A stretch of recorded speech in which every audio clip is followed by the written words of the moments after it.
In this video, I'm set up on the edge of a very steep ravine. Behind me is pretty much a thicket, and there's a few acres dropping right along this edge as this deer is walking right up the bottom of this drainage. She gets to this point and something spooks her. Not really sure what. The video doesn't pick it up very well, but you could have heard her grunt right there as she took off running. A little later that morning, there come a little rain and got everything wet, and these deer started moving up these acres at the top edge of this ravine. They get a little too close to my tree stand, so they start smelling my ground scent, making them nervous. And normally I would probably shoot one of these deer, but there's a pretty good buck in this area that I'd really like to get a shot at.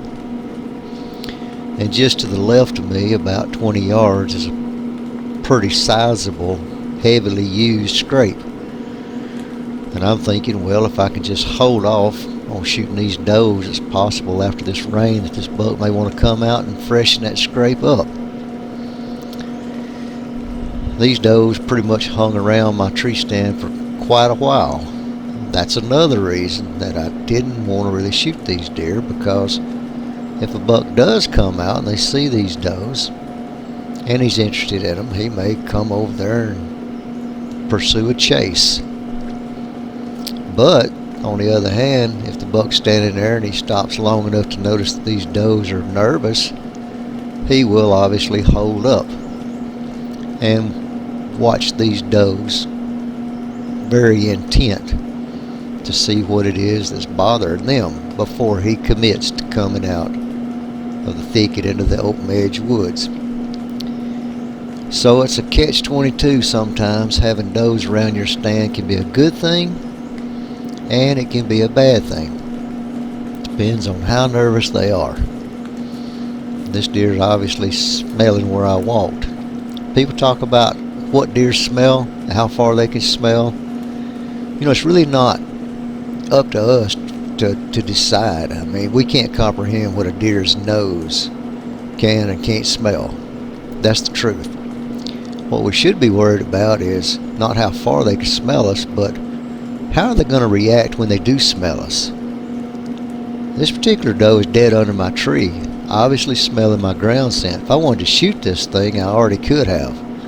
Now, how much ground scent is going to spook a deer, and how much ground scent is going to cause them to be real curious, lock up, stomp a little bit, eventually get nervous and run away? That's the million-dollar question.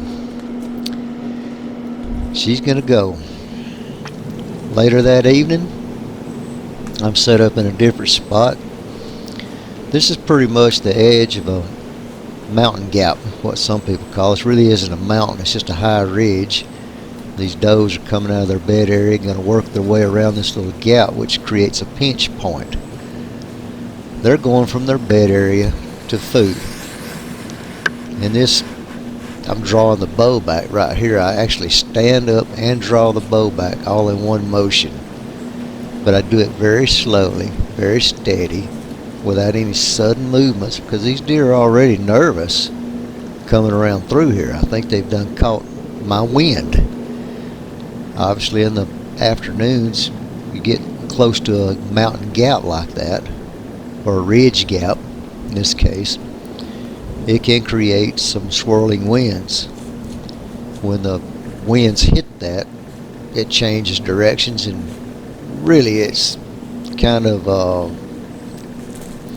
good and a bad place to sit sometimes. But again, I'm pretty sure these deer are sniffing something they don't like, but they haven't took off out of the county. I'm fixing to make my shot right here.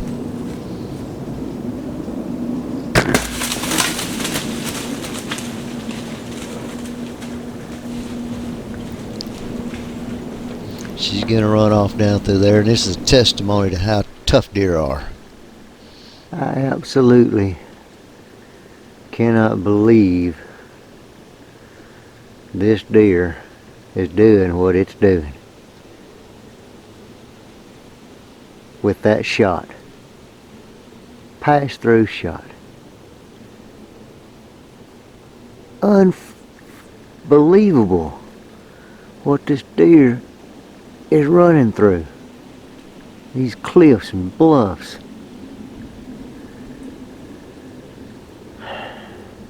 Crazy. I didn't get any recovery of this deer. It was late on up in the night before I found her. But I did find her. And there she is on the back of my truck. The best part, right there.